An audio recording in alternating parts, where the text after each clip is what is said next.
On कर दिए।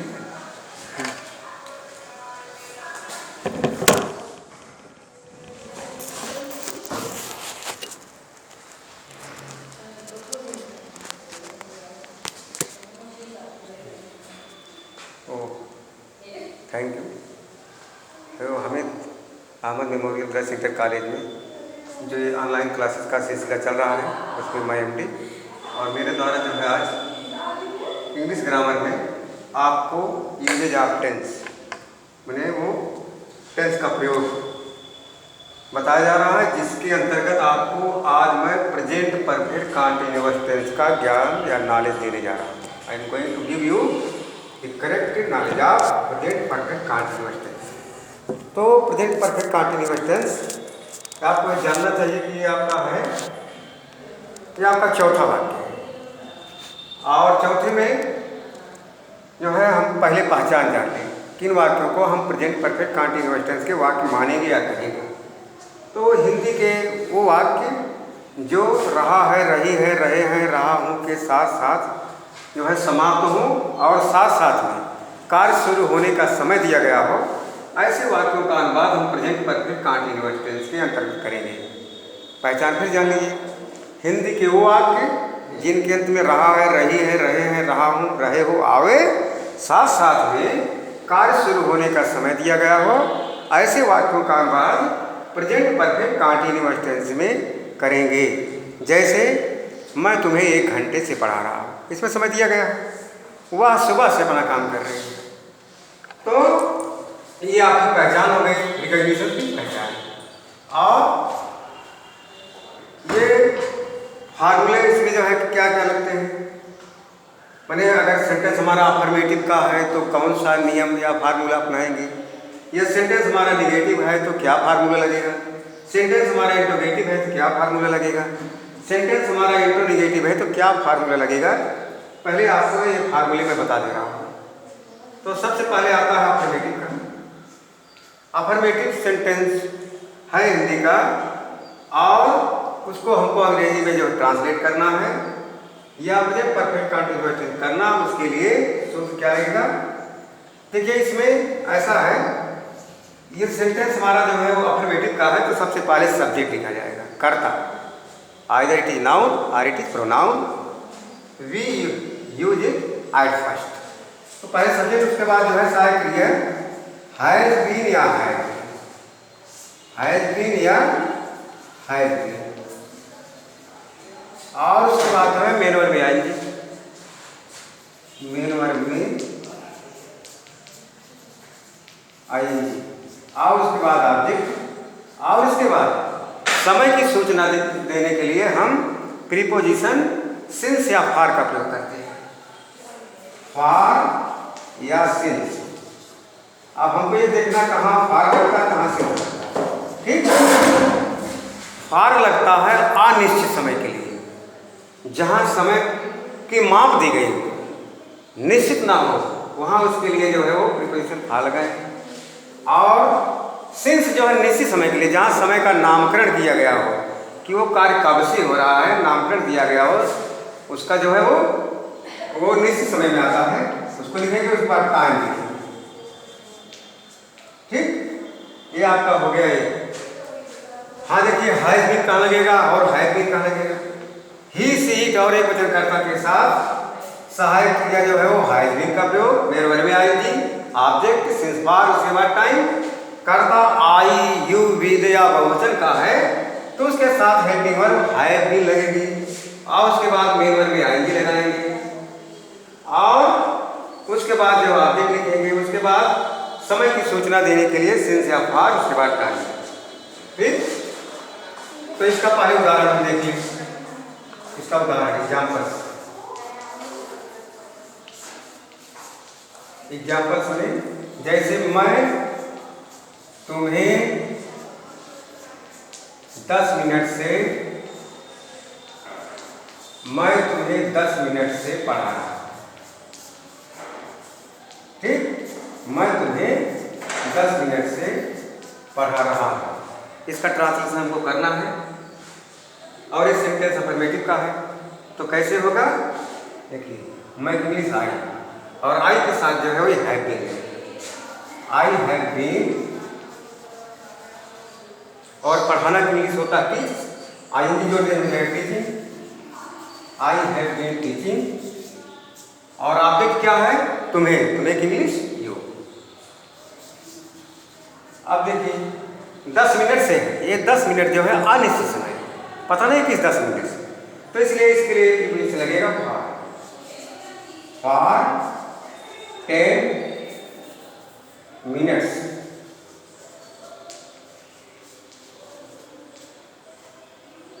ये हो गया आपका translation, I have been teaching you for 10 minutes. और वे सुबह से ये काम कर रहे हैं, they have been doing this work since the morning. ये हो गया। और देखो निगेटिव में क्या फार्मूला होगा? पहले सब्जेक्ट लिखेंगे, उसके बाद निगेटिव सेंटेंस बनाने के लिए जो निगेटिव वर्ड नॉट होता है इसी हैव बीन या हैव बीन के बीच लग जाता है। क्या हो जाएगा? हैज नॉट बीन या हैव नॉट बीन, या हैव नॉट बीन। ठीक, उसके बाद मेन वर्ब आएंगी, और उसके बाद जो ऑब्जेक्ट, उसके बाद सिंस या आर, और उसके बाद टाइम। इसका उदाहरण देख लें निगेटिव वाला।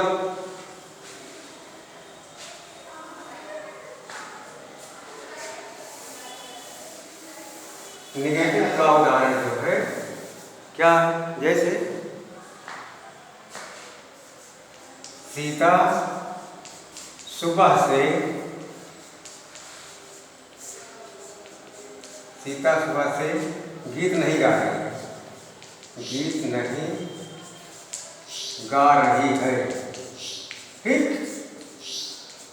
सीता सुबह से गीत नहीं गा रही है, तो क्या होगा इसका translation? Sita has not been singing a song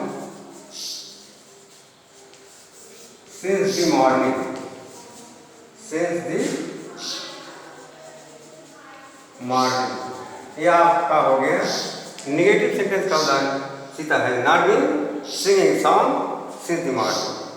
morning जो है निश्चित समय है, इसलिए इसके साथ ये जो लगा सिंस। अब हम देखते हैं interrogative sentence.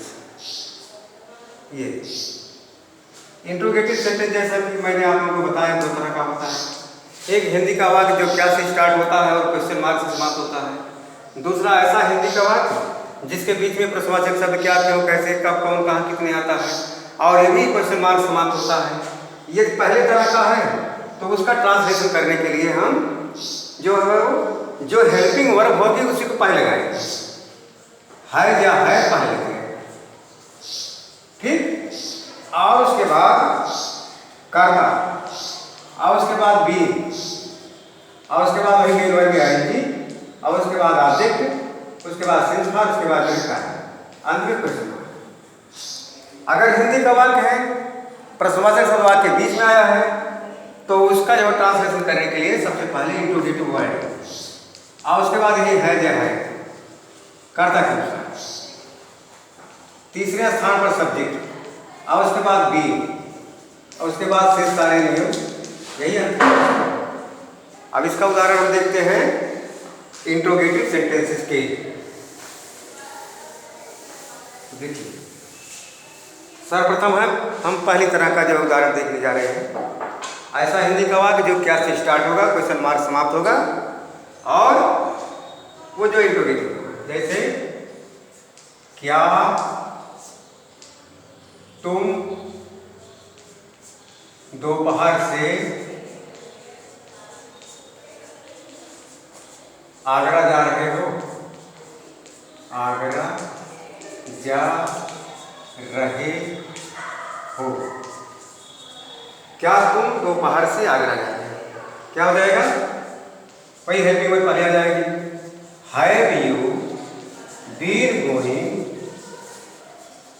Going to Agra since the दोपहर की इंग्लिश नून या मिड डे, क्वेश्चन मार्क। ये आपका हो गया पहली तरह का इंट्रोगेटिव सेंटेंस का उदाहरण जो हेल्पिंग वर्ब से स्टार्ट हुआ था, जो मैंने have you been going to Agra since the Noon.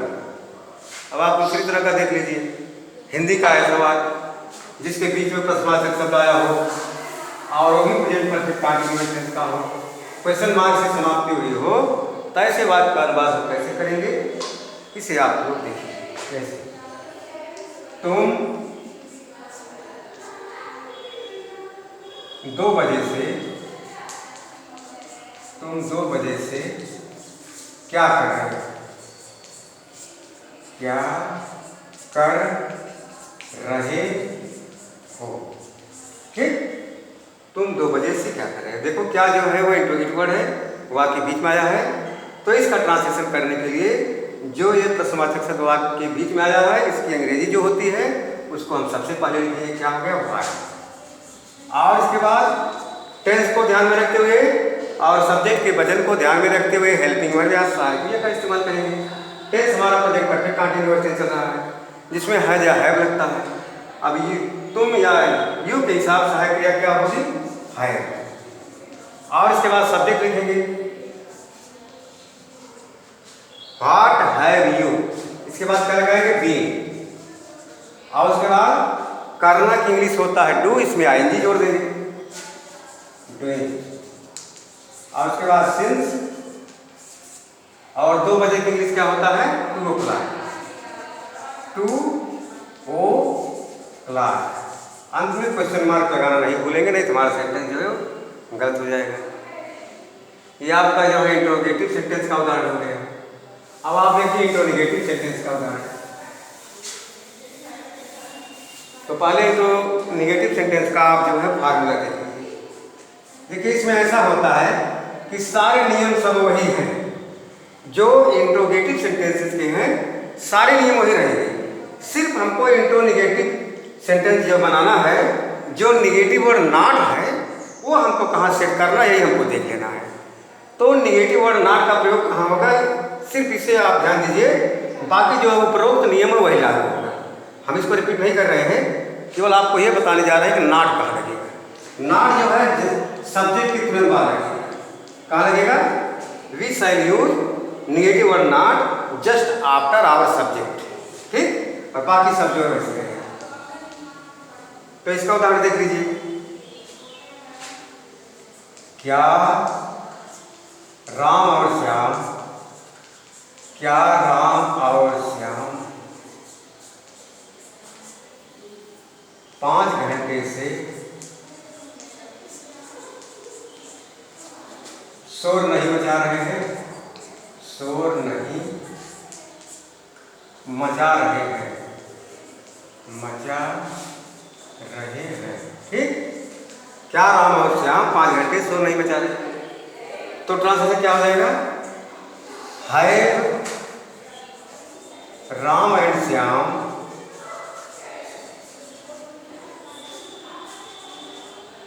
not been making a noise for 5 hours। ये आपका ट्रांसलेशन हो गया। है इसलिए लगा क्योंकि जब अगर राम अकेले होते तो है लगता है, जब राम एंड श्याम हो गए तो हमारा जब सब्जेक्ट का प्लूरल हो गया, इसलिए हेल्पिंग वर्ब हैव का प्रयोग किया गया। Have Ram and Shyam not been making a noise for 5 hours, ये हो गया। अब जो है ऐसा वाक्य देखिए जिसके बीच में जो है प्रश्नवाचक शब्द आया हो और नहीं भी आया हो, उसका क्या होगा? जैसे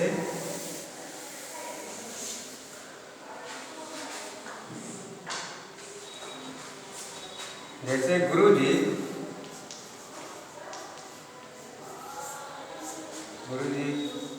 सुबह से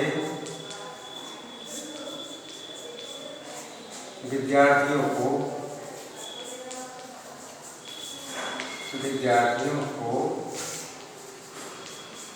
क्यों नहीं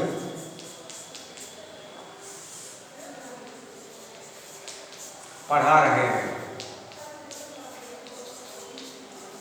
ठीक, गुरुजी सुबह से विद्यार्थियों को क्यों नहीं पढ़ा रहे? देख रहे हैं, ये इंट्रोगेटिव वर्ड वाक्य के बीच में आया है और निगेटिव वर्ड जो है ये भी वाक्य के बीच में है। तो इसका अनुवाद जो है हम करेंगे, क्या करेंगे? जो इंट्रोगेटिव वर्ड है इसकी अंग्रेजी शब्द निकालेंगे, व्हाई। और गुरुजी चूंकि सिंगुलर के लिए लगा है कर्ता, गुरुजी द टीचर, उसके हिसाब से सहायक क्रिया क्या होगी? है। Why has the teacher not आप लगाएंगे, क्योंकि जो है द टीचर जो सब्जेक्ट है इसी के बाद नॉट लगा रहे हैं। Not be teaching, not be teaching सुबह से का मतलब सिंस द मॉर्निंग। ठीक, व्हाई है the teacher not be teaching since the morning. एक उदाहरण और देंगे आपको, वो कौन होता है?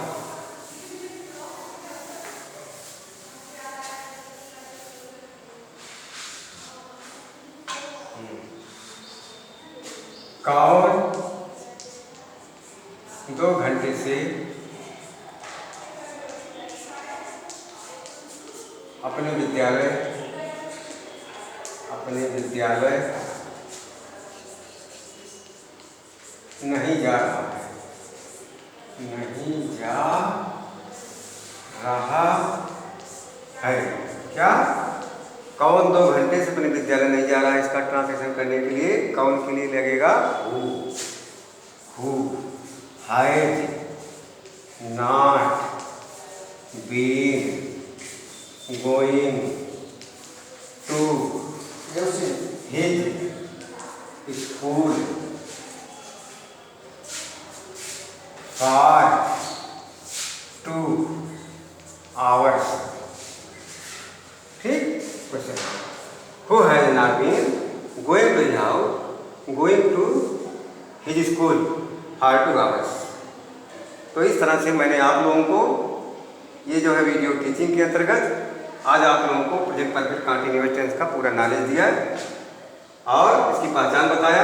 अफर्मेटिव, निगेटिव, इंट्रोगेटिव, इंट्रोनिगेटिव में क्या सूत्र लगेंगे और कैसे हम अनुवाद करेंगे, इसको मैंने आपको डिटेल से बताया। और इसको आप जो है क्लास वर्क, होमवर्क रूप में आप जो है विधिवत इसको तैयार कर लीजिएगा। सूत्र अपने दिल दिमाग में उतार लीजिएगा, प्रैक्टिस कर लीजिएगा। जितना आप प्रैक्टिस करेंगे उतना आपका ग्रामर जो है वो मजबूत होगा। ठीक, थैंक यू, जय हिंद, जय भारत, गुड बाय।